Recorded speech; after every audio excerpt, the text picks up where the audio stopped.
Salam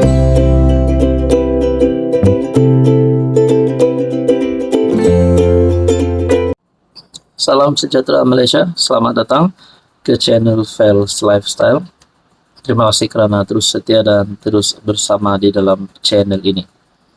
Pengakuan daripada Albert Tay satu demi satu menjadi persoalan yang semakin menjadi satu cerita ataupun di kalangan rakyat Sabah mempersoalkan sejauh manakah kebenaran kesahihan tentang isu skandal rasuah di Sabah ini. Sebelum ini kita sudah dengar tentang rasuah Lombong dan yang terbaru satu lagi pendedahan daripada Albert Tay. Dengan beraninya Albert Tay membuat pendedahan ini, seolah-olah memang pendedahan yang dibuat Albert Tay ini benar. Nah, bila Albert Tay sudah membuat kenyataan begini, kalau perkara ini benar dan pihak yang disebut yaitu Joaquim Gunsalam, pemangku Presiden PBS, kalau yang dinyatakan Albert Tay itu salah, Albert Tay sendiri berkata Joaquim Gunsalam patut membuat laporan polis jika dakwaan itu palsu. Nah, kita mulai bingung, kita mulai tertanya-tanya. Setelah rasuah Lombong, kali ini ada lagi pula satu pendedahan terbaru berkaitan dengan memonopoli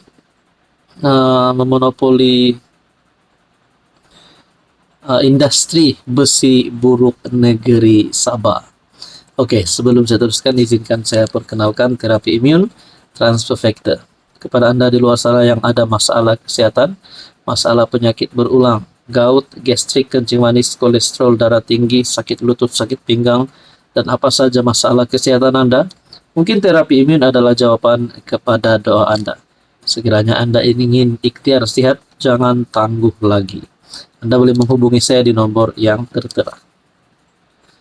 Satu maklumat yang saya terima, yang saya dapat daripada Malaysia Kini BM, Facebook. Ahli perniagaan Albert Tay mendedahkan skandal perlombongan Sabah. Melibatkan ramai ahli politik, kini mendedahkan satu lagi kes. Tay mendakwa, memainkan peranan dalam dakwaan percubaan pemangku Presiden Parti PBS Joaquim Gunsalam untuk memonopoli industri besi buruk negeri ketika berkhidmat sebagai timbalan Ketua Menteri dan Menteri Pembangunan Industri.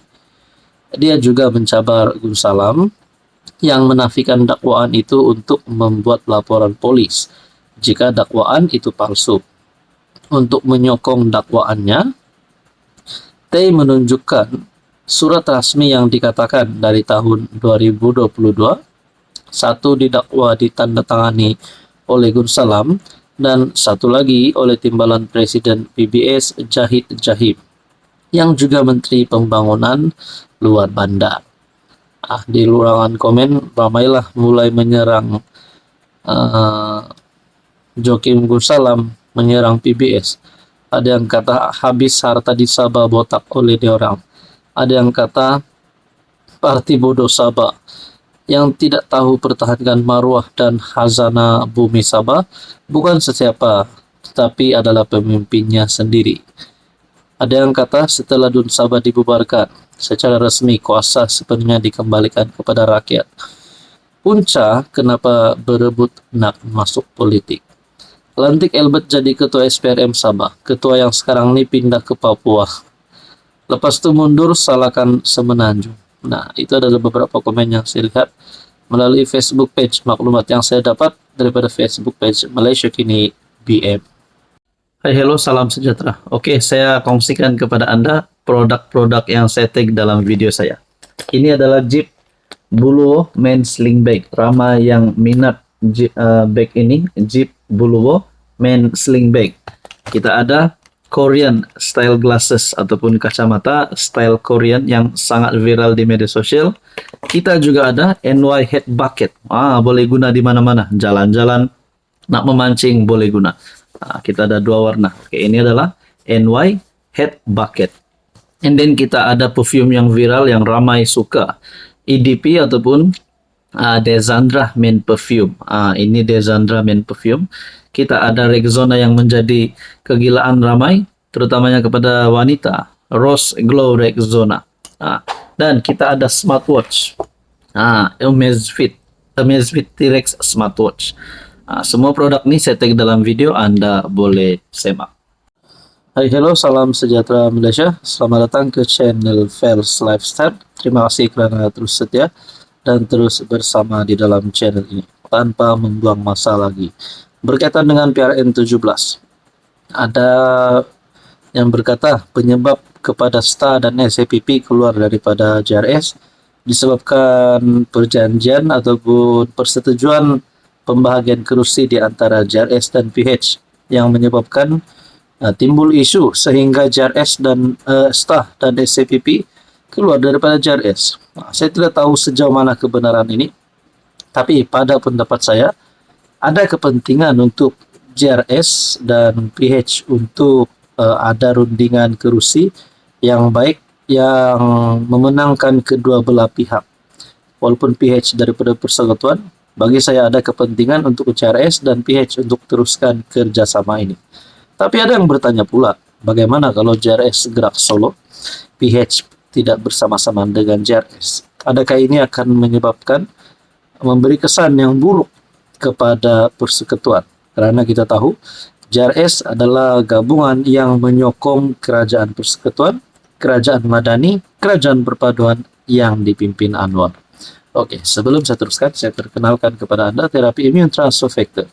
Kepada Anda di luar sana yang ada masalah penyakit kesehatan, masalah kesehatan sakit lutut, sakit pinggang, sakit jantung, sakit buah pinggang, masalah kulit, masalah penglihatan, kolesterol, kencing manis, darah tinggi, dan apa saja masalah penyakit yang Anda alami termasuk gout dan gastrik. Mungkin terapi imun adalah jawaban kepada doa Anda. Mungkin sistem imun badan Anda mulai ada masalah, dan inilah kerja sebenar terapi imun. Dengan sistem imun badan yang kuat, yang stabil, dan yang bijak, sistem imun badan Anda boleh melawan berbagai jenis penyakit. Anda boleh menghubungi saya di nomor yang tertera.